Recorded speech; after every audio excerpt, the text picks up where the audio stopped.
Hey, what's up everybody? This is Jeremy from Octane TV. We want to welcome you to our new show, Octane TV News and Media. Thank you guys for watching today. This is our first episode, and what we're going to be covering in this episode is a lot of different things that goes over the automotive scene. In the first part of this episode, we're going to be going over our giveaway. Our giveaway for this week, starting today on Monday, is going to be our Crazy Life t-shirt. It is a size extra large, which should fit about everybody, but if you don't quite think that's gonna fit you, we could probably get you another one. But this is the actual giveaway prize today. And in order to be able to get this prize, you will have to comment down below on this video with your name and your email address. It's that simple. Once you put that on the comments down below of this video, you are entered to win this contest. It will end on Sunday of this week, and we will announce the winner on the next episode on Monday night of next week. It is an awesome opportunity to be able to get a free shirt, and it goes coincide with what we have going on this week, because on our new podcast that we have on Octane TV Talk, we are going to be featuring Brian Dorsey from Crazy Life. So we see it only fitting to be able to do this as our giveaway shirt for this week, since he is on our podcast. We want to talk about some upcoming events that will be an awesome opportunity for everybody to be able to go to. And on top of that, they are events that we are going to be going to as well. It is going to be in the next few months when these events start, so please understand, right now in the Midwest, it's winter time. There's not a lot going on, to be truthful with you. So the first opportunity that we are gonna have, or the first event that we're gonna cover today, is Beamer Invasion. That is gonna be going on February 17th in Orlando, Florida.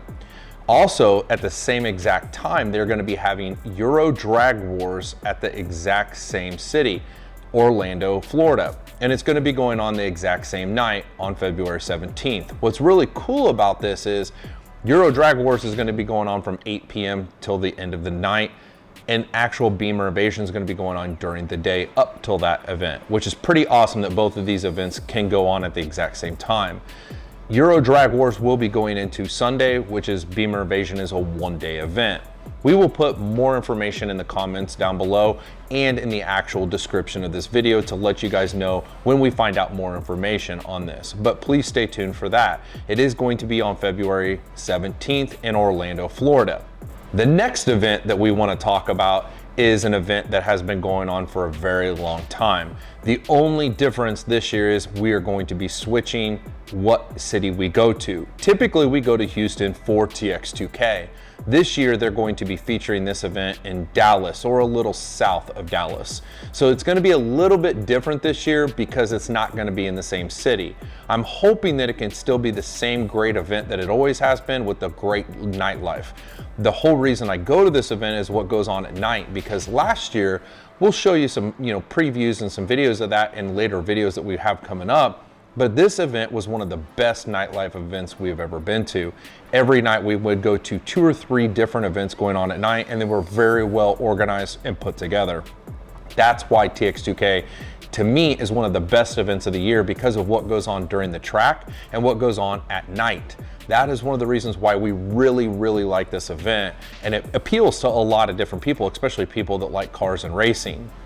The next 2 events that we want to talk about are going to be truck events. I believe they're going to be going on in February and March, and they're some of the biggest events going on. Lone Star Throwdown, which is in Texas, is going to be going on, and that's a really, really large truck event. I believe one of the biggest. We will put some more information down in the description below, so that way you guys can get more information on this event.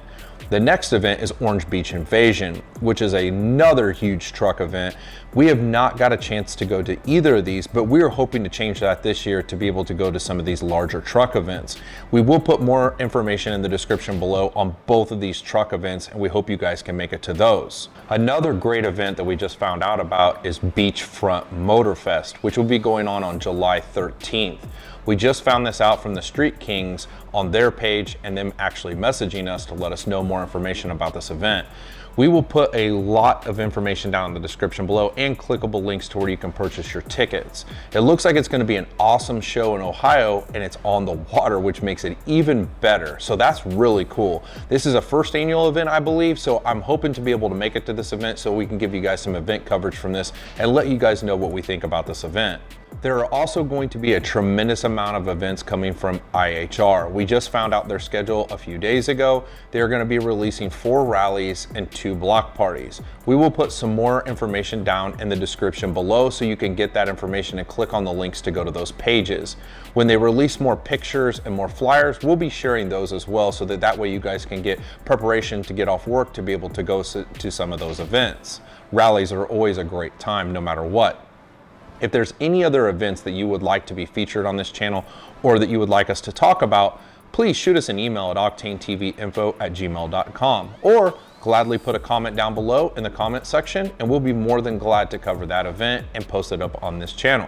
There's another section on this episode that we're going to talk about, which is going to be called Blast from the Past. We're going to be talking about a previous event that we had went to almost a decade ago, literally 10 years ago to almost this year. We started going to KC2K 12, KC2K 13, and it was an amazing event. One of our favorite events to go to in Kansas City. But this year, it actually switched to SCT, or Streetcar Takeover as you know it today. So we want to reminisce a little bit and go back to this event and show you what started the Streetcar Takeover as it is today. We won't be showing you a full-length video. It'll be more of like a little preview, but we will release an actual full-length video here soon on a different day. But we want to show you a little bit about what Streetcar Takeover was when it first started. Hope you guys really enjoy this video.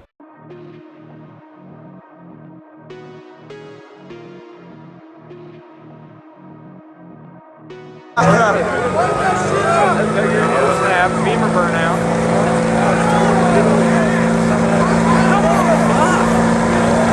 Oh, that's a diesel.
The axle actually lasted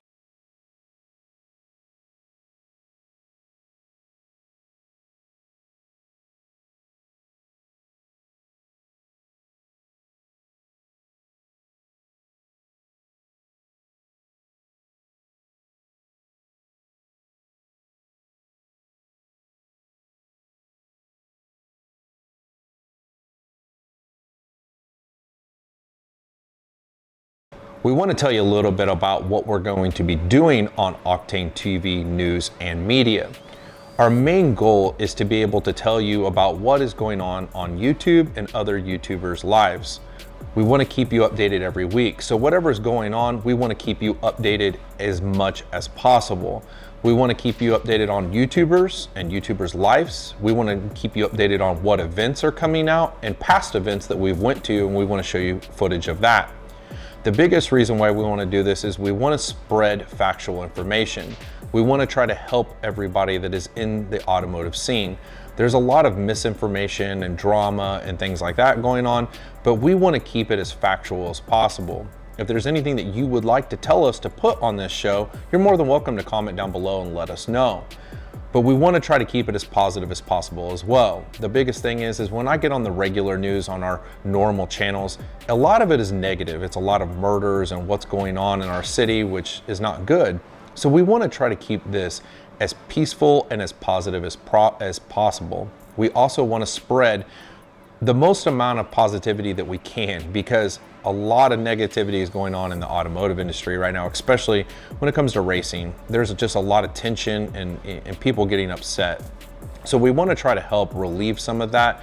And I'm not saying that we're not going to be doing, some things that could possibly cause problems, but in this line of the field that we do, we want to try to keep it as easy as possible and try to help people. We want to bring the automotive scene together. That is our whole goal, is to try to bring us all together and to have as much fun as possible as well. So if there's anything you guys think that we can do better, please let us know. This is our first episode, and we want you guys to understand that we're always going to evolve and get better from here. But we wanted to tell you a little bit about what we're going to be doing. And this episode is going to be a little bit shorter, only because we are going to be telling you what we're doing in this episode versus doing it actually. So this is just a little bit of information, but in the next few episodes, it'll be me actually doing what we're saying we're doing right now. A little preview for you this week on our new Octane TV podcast, Octane TV Talk. We will be featuring Brian Dorsey from Crazy Life. We're going to be talking a little bit about his car collection, including his CTS-V wagon, his CT5V Blackwing. He has multiple Camaro, I would say. I think one is a ZL1, I think one is a Z28, and another one is a Z28. He also has a C6 Pro-Charged Corvette. He has a very decent car collection, and one thing in common about all of them that you'll see is they all are black except for one. So we want to welcome him to this show, and he's going to be on our podcast this week. Hey guys, Dustin with Octane TV. Today we're going to talk about the Dodge Demon 170. So I've been doing a lot of research on this car lately, and I'm not much of a Dodge fan, but I tell you what, this car has got my attention. So we're going to go start from the beginning, and that's at the last call announcement. All right, so March 20th, 23, Dodge made their last call announcement for the Dodge Demon 170. This was gonna be the last gasoline car as far as we know. And they actually brought in the Dodge Demon on a helicopter. So when the helicopter got there to pull the car, they found out that they were actually exceeding the weight limit, and it was actually caused from the rotors of the helicopter pushing downward force on the car, which was exceeding the weight. So what they ended up doing is they cut the plate down and actually made sure that they get the car there on the track. So they get it on the track, and they actually ran an 891 at 151 mile an hour at a quarter mile. And at 60 foot was actually 120. So this car actually gets up and moves. So Dodge actually states that this car can do 0 to 60 in 1.66 seconds. And I'm not much of a Dodge guy, but that's pretty quick. All right, so we'll start with the carbon fiber wheel option that Dodge offers that shaves off 30 pounds on this car. So the wheel sizes they offer are 18 by 8 on the front, 17 by 11 on the rear. This is coming with a Mickey Thompson, which I believe is the first time that a production car has actually came with this option off the line. So, and also another thing they have done is that they, on the front wheel fenders, they actually pulled them off, left them on the back, and that shaved off another 16 pounds off the front, which is actually helping for that weight transfer that they're doing to that they need to get this car to get off the line. It's also got a chiller system that they actually brought back from the previous generation that uses the AC to cool the supercharger intercooler to kind of keep the temps down on the car. So the Dodge Demon actually only comes with a driver's seat and a rear seat. This passenger seat actually is an option that you can get that's actually 75 pounds added to this. And also, they have to install that to be able to put in the airbag modules. Otherwise, you don't have that. Dodge also offers a thing called Direct Connect, which they can actually put in a roll bar, do a rear seat delete. So they're also using the same 8-speed transmission that came in the 2018 Demon. The only difference that we've read so far is that it uses a new system called the Trans Brake 2.0. I guess a lot of people in the last generation Demons were having a lot of issues getting the trans brake actually to work. So they've actually simplified it quite a bit. Now it's pretty much just set it up, press the gas pedal, and just go. There are some tinkering that I guess you can do within the software that actually allows you to be able to get off the line faster if you're having issues spinning tires. So that's just pretty much down to the software to kind of get rid of some human error. So it's actually real nice that Dodge introduced something like that, because I don't think it's really been done in a production car.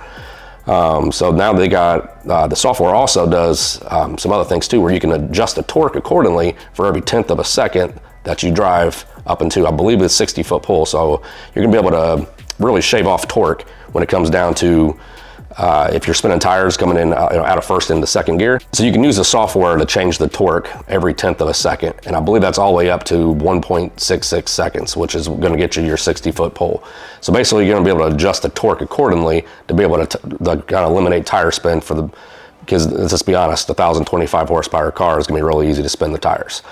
The car also has used to have a 92 millimeter throttle body that they actually upgraded into a 105 millimeter throttle body. That's gonna give you 33% more air intake. All right, so they're still using the 6.2 liter that was in the last Demon, but now they went from the 2.7 liter to a 3 liter supercharger. It's now got a 3.02 pulley. This is actually the same one they put in the Elephant. Hey, what's up everybody? This is Jeremy from Octane TV. Dustin and I today, we're gonna talk a little bit on the new channel that we have, or basically the new show, Octane TV News.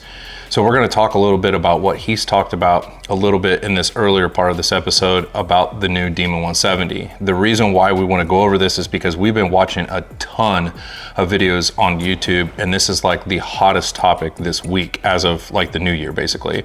And it has been featured on Jay Leno's Garage. It's been featured on multiple YouTubers' pages, and I mean, most of my feed is just filled with this Demon 170. It's not filled with just the Demon 170, it's filled with what happened to a soldier who went in to buy one, and unfortunately he was shipped overseas. You know, he was active duty, and then all of a sudden that particular dealership sold his car out from underneath him. And from what I understand, that actually happened. It was kind of a musical chairs thing. Yes. I guess that one guy, they sold his car, and then it happened to him. Yep. And I've heard that. Now I'm going to post some links down in the actual description section, and I'll post them in the comment sections as well, whatever people want to see. I have been watching a couple of YouTubers very closely, and they are actually going after this dealership every single video. They are making a video every single day about all the terrible things that this particular dealership has done, not including just this Demon 170. So they are coming after all the stuff that they have in the closet and bringing it to everybody to see, which I think is great, because that's actually one of the things that we need to be doing as people in the news section and things like that. We need to let these people know about these bad dealerships, because I've dealt with 1,000 of them, and I'm glad, and I will put his information down there below, but I have been watching a tremendous amount of videos from Racer X, which I will put his videos down below. Dustin has as well.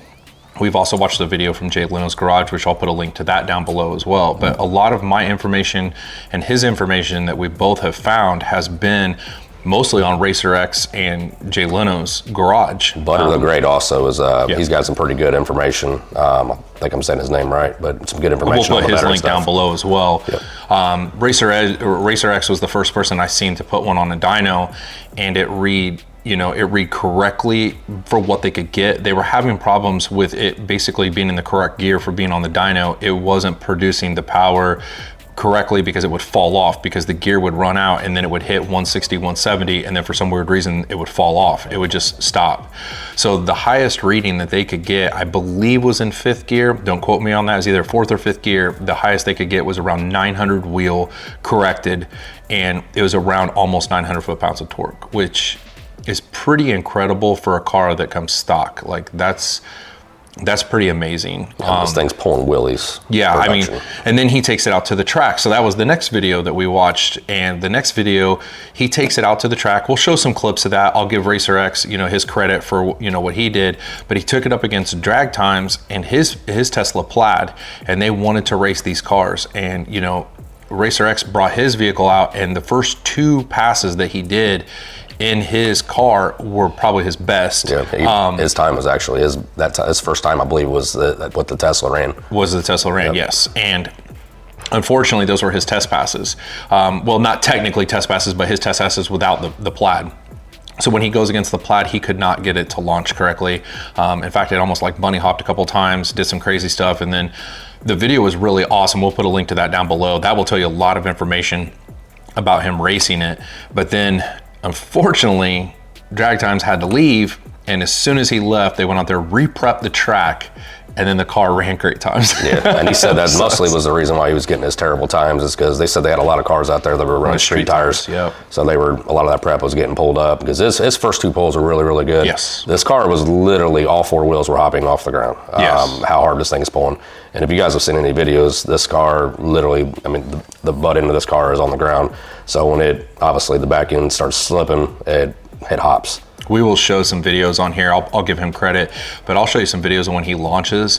That is the most insane thing I have ever seen on a YouTube video. To watch this car watching him while this car is hitting, it looks like he's on a boat and he's getting hit by like a tidal wave. Like, it's insane how fast it looks. He had his tires on the 19 PSI on those, yeah. I mean, that looks terrifying when he's driving this car down the track. Like, his face and the amount of it looks like, you know, the speed from the car, it looks insane. Like, when you're in the Plaid, you don't realize, it doesn't look like it's going that fast or even sound like it's going that fast. But in that car, man, it looks like it's like a ride for a kid. Yeah. Like, it looks like a roller coaster, legitimately. I think she said at one point that he actually pulled the front end up on 2nd gear. Oh yeah, and then like you said, in the one video, he literally got the back tires to bunny hop off the back of the car. Like, it's crazy, like, and he couldn't even figure out why I was doing that. So it's really cool to see people like Jay Leno getting on here, and you know, luckily he got the car way before everybody else did, so he could kind of do reviews going out driving it on the street. That was actually the last call car that he was driving. Yep, so he actually got that before everybody else, you know, which now everybody's actually getting them released. We actually know a few people who are supposed to be getting them. So it'd be really cool to show you guys one in person, and hopefully we can make that happen. Hopefully we can go and do a test drive with one, and we can show you guys what that'll be about. I know a few people that have them. I'd have to travel a little bit to get to them, but hopefully we can make that happen, because it has impressed him and it has impressed me. And I'm not even a Dodge fan. Yeah, either am I. I'm not a Dodge person at all. You know, I like Hellcats, don't get me wrong, but you know, they're very large, heavy cars. So this car, it's 4,200 pounds, I think is what he said. Yes, so that's where this car, to me, you know, I'm a really big Plaid guy. I like the Plaid, and it consistently will run those times no matter what the circumstances are against it. But this car, I think, in my mind, which is one of the things that I want to do with this car if we can get our hands on it, is to do some roll racing with this car and see what it would do against a Plaid from a roll race, especially like, I'd say like a 50 to 150 or 50 to 160 or even a 60 to 130. I would love to see what that would do. I've seen a couple of clips, but I can't verify that that's real. Like, I can't verify it's actually a Demon 170. I can't verify it's a Plaid. I can't verify any of that. It's just YouTube videos. So I don't know if any of it's real, and they're short, so I can't even verify who even owns the cars. Well, I mean, honestly, they're putting this car into like its worst circumstance, and that's taking off. I mean, this thing is, one, it's rear wheel drive, and two, it's over 1,000 horsepower. Yeah. I mean, and his 60-foot times were absolutely amazing. I think he did a 1.3 when he was on that track, which is insane. He did better than the Plaid, but it just keeps having certain issues and things like that. So I really do, like, I hate to say it, like, I really do think this car could beat the Plaid. I do think it could beat it from a roll race. I do think it could beat it from the track. I do think this could be a car that could potentially beat the Plaid. Now, is it going to beat it every time? I don't think so. That's but I think circumstance. Yeah, and the thing is, these aren't even modded. These are stock, 100% stock cars. You know, like Dustin's been telling me, he's like, wait till somebody finds out how to mod this car correctly, how to get the suspension set up correctly, get the tire pressure correctly, the wheels. Even if we've been talking, maybe they can get the back end of this car lifted and they can get a bigger, wider tire on this car. I think it will hook even better. Yeah, I think they'll get this car. I hope to see this car get in the 7s at some point. I think it could probably be done. Yeah, and I mean, honestly, I mean, it's going to be a really cool car, especially with only a certain amount of them made. Now we'll get into the part that becomes the drama. I will put it as that is, you know, dealerships are charging where I feel like this is where the value part of it goes down. The value part of it is where the dealerships are charging $150,000 to $200,000 for this car. I've heard up as much as $250,000. As much as $250,000. Now, for $250,000, would I buy this car? No way. No way. I would buy a twin turbo R8. I would buy a fully built GTR for $140K, a proven track car that, you know, I could sell it and get my money back. Now, Dustin agrees with me, and I agree with him that this car will be collectible because there is only so many of them, and people are going to wreck them. They're going to tear them up, things like that. It is a car that can be driven on the street. I've been talking to him a little bit about the Copo Camaro, whereas that car was the first ever introduced drag car, but you can't drive it on the street. From what I understand about the Copo Camaro, we're going to do some more information on that and some research on it. You're not allowed to drive it on the street. So it's like, you're spending all this money. You get to go to, you know, to GM and build the motor and do all this stuff hand built with your car, which is cool, but you don't get to drive it on the street. You know, I don't have enough money to buy a car just to drive on the track. Like, I don't think a lot of us do, especially with how much cars cost nowadays. So we want to talk a little bit about the drama that has unfolded within the past week with this. Now, the cool thing about it is I've been watching a lot of this drama unfold and seeing what's happening. Now, I like that this one particular YouTuber, I'll put his information down below, he has been doing so much research on this, I call it a dirtbag freaking dealership, and he's actually exposing a lot of the bad stuff about them. Now, with that happening, Dodge has stepped in, the CEO has stepped in, and they have introduced taking some of their 20 cars that they have put back that were basically going to be their cars that they were going to release to a ton of other, you know, dealerships that were doing a good job, or, you know, they just kept 20 cars. It's like an allocation line. On an allocation, yes. And they have released that they're going to give him one of those. Now, the crazy part is, and I heard this rumor, this is technically a rumor, this is not 100% factual. I watched a video last night that said that the person that actually received the car from that dealership is taking it back. He doesn't want the car anymore. Well, I seen that he was in a chat, and he was definitely, because the guys communicated and they were exchanging the last four of the bin.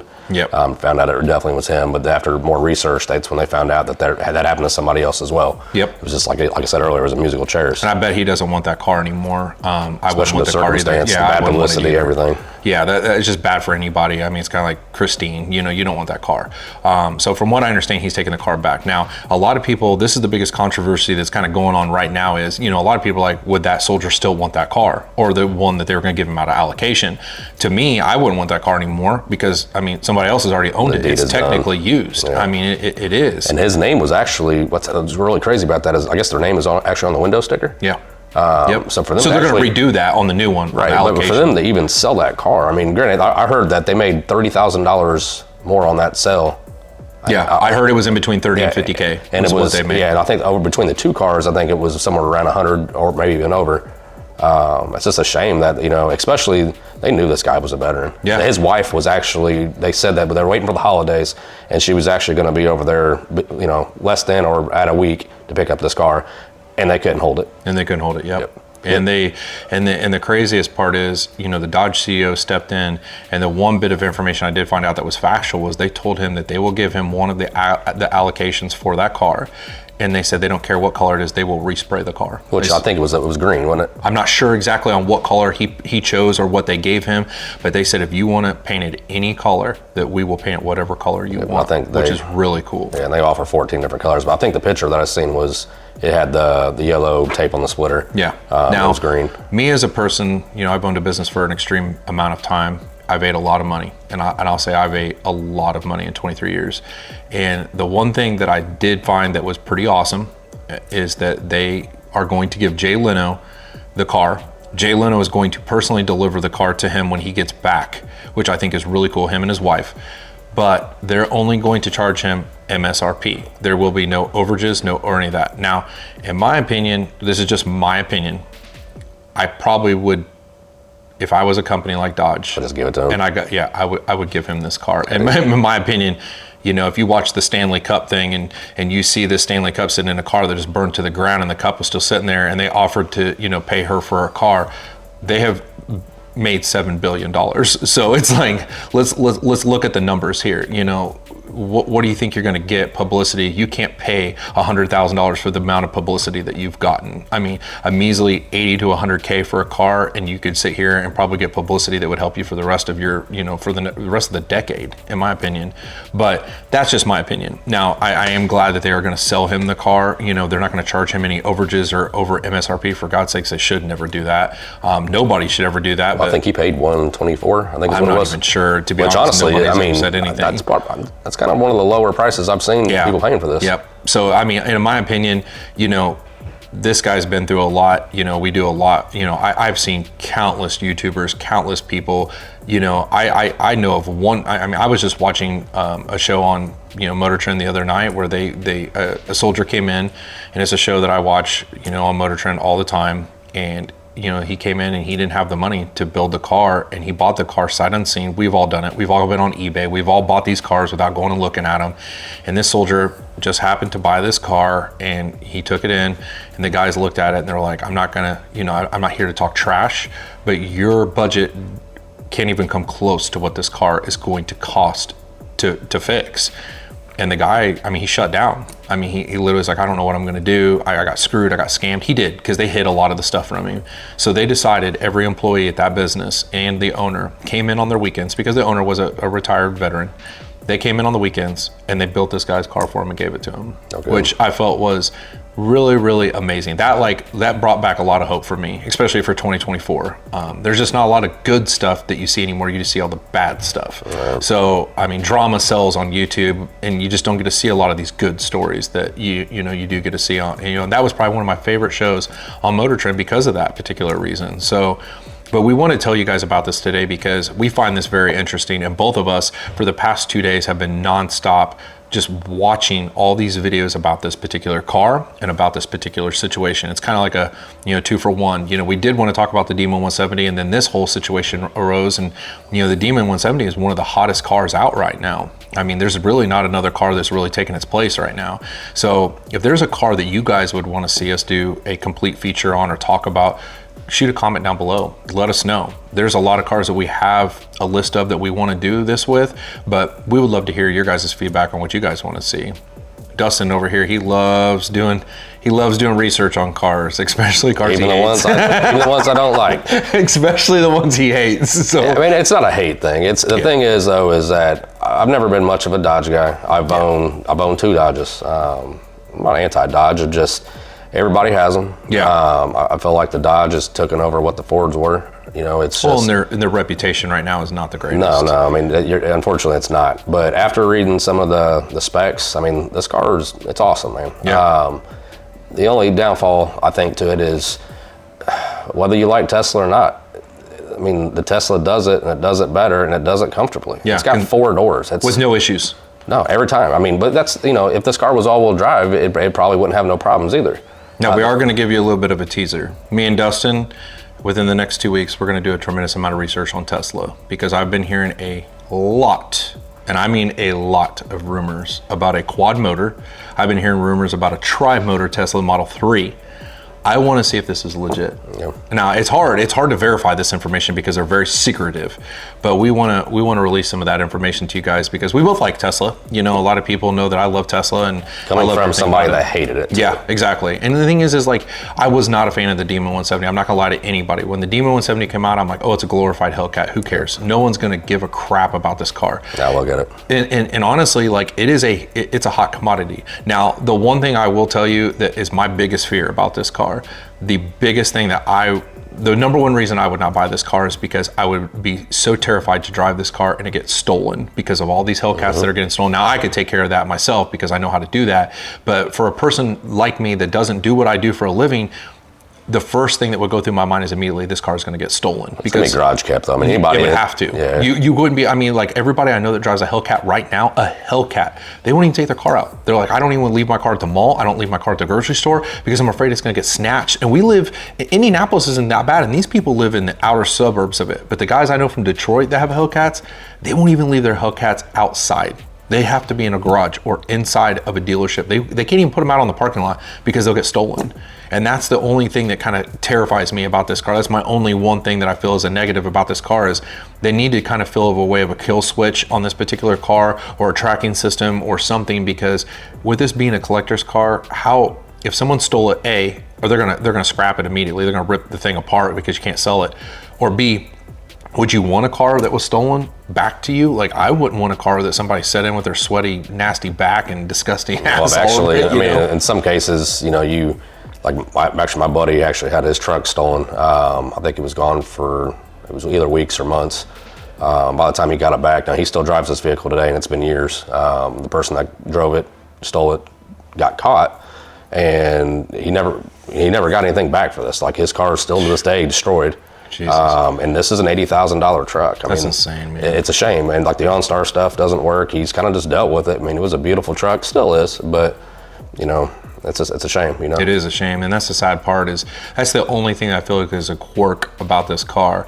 But the thing is we're telling you guys this information today, so understand this is the beginning of the year. We haven't been to any tracks yet. We haven't seen one in person, so that's a lot of this could change in the next 2 to 3 to 4 to 6 months.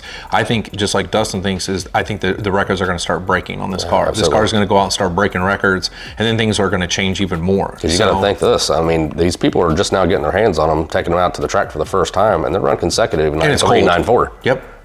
Yep. And that's pretty good. That's good for a production car. Especially once the weather starts getting above the 80s and the track is heated up every single day. It doesn't, the problem with it is in Florida is, it gets 70s, that's awesome. But at night it cools down just like here where we are, it drops 30 degrees. Well, that's the problem, is the track has to stay a consistent temperature.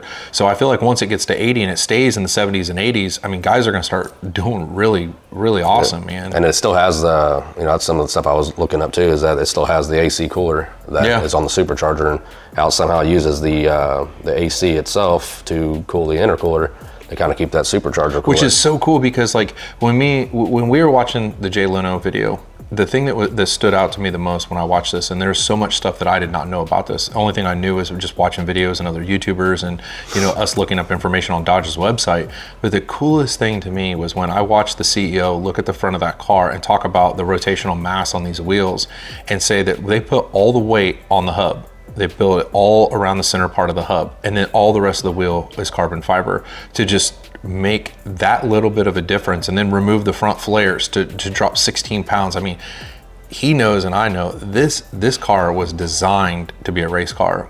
It's going to be really tough to make it any faster than what it is. I mean, you'd have to know what you're doing pretty well, but it's crazy to me the amount of R&D that went into this car. That's where I kind of failed as a person, was I thought this was just going to be another glorified, faster Hellcat. And they really did. The other second part that blew my mind was when he said to Jay Leno, this whole car had been completely redesigned except for the sheet metal. He said the only thing that's the same is the sheet metal. That is it. The whole rest of the car has been completely redesigned. Yeah, and even on the motor, he said everything to the motor has been redesigned as well, except for the camshaft. Yep. And the one thing that Dustin informed me about today that I didn't even know was they did upgrade the drive shaft. They did upgrade the rear end. They did upgrade everything on the suspension part of it. So that's what's showing me, but which is weird. We found out that the transmission is still the same, but the actual drive shaft and the rear end is all upgraded. Yeah. That's how they're cutting these 260 foots and not blowing the drive shaft out, not blowing the rear end or the freaking axles out, because I don't understand how on a Trackhawk, you're just making 1,000 horsepower, you're blowing everything out of those. Yeah, they said that the rear diff has actually been increased by 50%. They said they used some kind of like pressure casting, I guess, to basically just kind of take out all the impurities, just to make a stronger diff. The drive shaft, they said I think it was only like 0.4 of an inch bigger, but that makes a big difference. Yeah, absolutely. It's just little things like that. I truly think, man, that yes, it is a really, really, they did really, really good on this car. Like I really wish I could see. I'm not even a big Chevy person, but Chevy needs to step it up and kind of, because not to say that I don't think Ford can do it.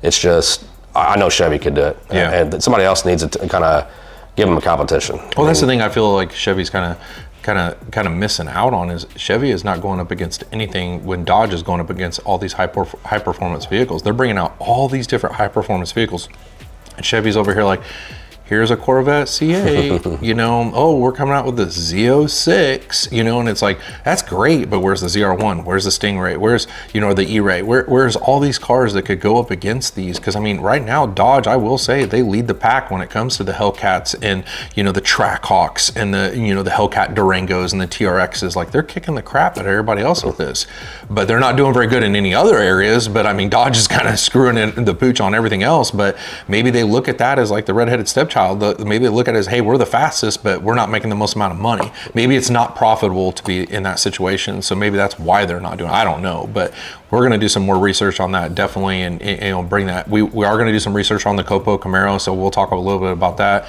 And on the next few episodes, we'll probably talk about the Copo Camaro and Teslas, because we want to tell you what's going to be coming out, what's going to be cool, what's going to be the baddest cars since sliced bread. Yeah, I think the most notable thing I thought was the neatest thing on this Demon for me was the fact that no matter what gas you put in this car, whether it be 93 or E85, this car will automatically map to that. And then he said it doesn't matter if you got half a tank of 93 and you put in there, it automatically adjusts for that alcohol content and give it the most horsepower for what you got. I mean, their software is like, it's so impressive that the fact that, you know, it helps with because the new transmission, the only difference that they had on it was that they used what's called the Trans Brake 2.0. And it's basically just, they had a lot of people that were having issues, I guess, getting off the line. I guess the Trans Brake software was just a little too hard for everybody to figure out. So they made it really simple for everybody now. And they said it's as easy as just turning it on, pressing the gas, and hitting a button and going. It's supposed to be super simplistic. And then basically now you can actually adjust the torque rating. So in the software, for every 1/10 of a second, you can adjust your torque rating to be able to get less tire spin. So kind of rules out human error. There's little things like that. I feel like they really, you just don't see that in a production car. That's like race car stuff. Yeah, and when you have self-adjusting things, if you live in a climate or an area that doesn't have, let's say, a lot of places don't have 93, a lot of places don't have 100 octane, a lot of places don't have E85, and you live at one of those places like Alaska or California that has 91, the car will self-adjust. The car, you could drive the car. You don't have to worry about anything. You won't make as much power. Now that is the one thing, you know, you will not make as much power, but at least you have that opportunity, because a lot of guys, unfortunately, they can only run 91. I feel so sorry for those guys, man, because like I could not live somewhere where we have E85 everywhere here. Like, I would feel so bad that you can't make free horsepower. Like, literally just putting different fuel in your car, you will make way more horsepower. So that's the only sucky part about living in Alaska.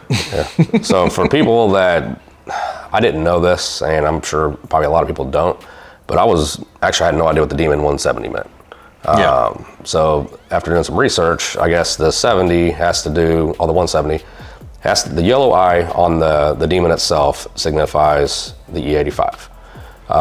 Whereas the red was more for, I guess, the red eyes and the demons. So now that it has the yellow eye, if you look on the neck of the Demon, it actually says 170 on it.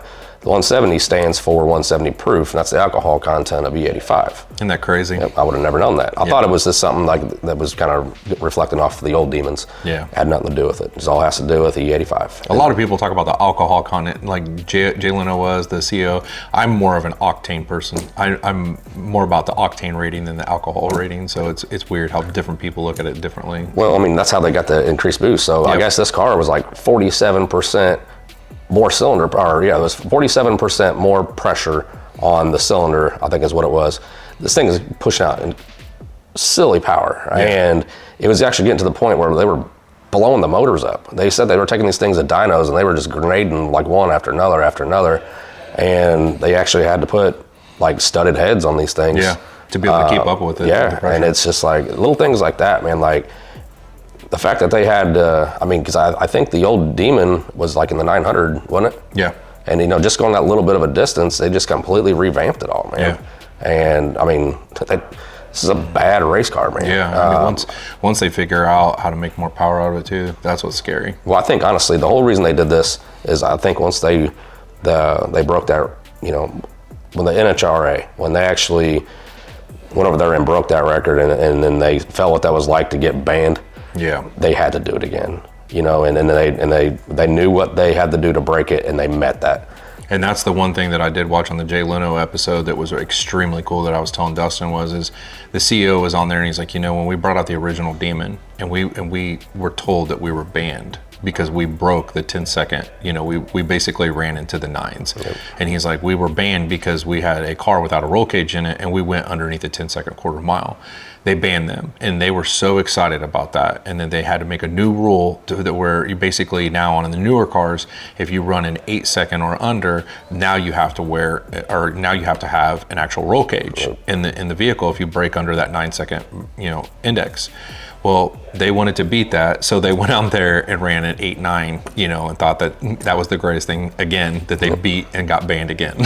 So I'm like, I guess that's something to be proud of, but me, I'd be like, well, I can't drive my car now. So yeah, well, they're at the mercy of like the speed rating of the tires at this point because they can't go no faster. Yeah, honestly, that's probably why this is kind of the last call. Yeah. Really, we're at the limitations of what And what's crazy is those Mickey Thompsons, like a lot of guys, they go faster than that on those tires, man. That's the scary part. I think they're still basing it off of, like, is it the Z rating tires? Yeah, because they were saying stuff like I don't know if they had to crash test that car, because I know he said Jay Leno had asked why no carbon fiber hood, and they would have to crash test, and he's like, obviously this is an expensive car, we don't want to do that. Yeah. So I don't think they changed much on the design of the car itself. Yeah. And I think that's maybe why they were able to get past some of that. Yeah, because imagine if they started doing carbon panels and the glass and all that stuff. Yeah, I didn't even think about that. If they started dropping even more weight, it's going to get even faster. So just drive like everybody else and just take the doors off. Just go out there and just race with no doors on. So and they went with a pretty mean sized throttle body too. So I think it was either 92 or 95 millimeter intake on the 2018. Yeah. And I think they're up to 105 now. That's insane. And they said it's like 35, 40% more airflow coming in. Yeah. You know what I mean? So it's just, this car's insane. It truly is. As much as, I'm a Ford guy, as much as I hate to say it, man, like Dodge really did it on this one, man. They did, man. And wait till we get to go drive one or be in one. When we do some videos of it in car, it's going to be insane. We'll definitely give you guys exactly what we feel. Because I'll tell you right now, when I watch Racer X's video, it looks like he's about to crap his pants going down that drag strip. So well, that's actually the thing about where I'm actually the most torque or G's I've ever felt in a car was a Tesla. Yeah. But according to Dodge, this is the highest G-force car production. So technically, it should throw you back in your seat more than the Tesla. Even more than that, yeah. And that's insane. Like the Tesla makes my face feel like it's peeling off. So I can only imagine what that feels like. Yeah, I'm hoping that, well, one, unless we take it to track, we're probably not going to feel that because you're never going to get traction on the street. Yep. Unless we do a roll. Yeah.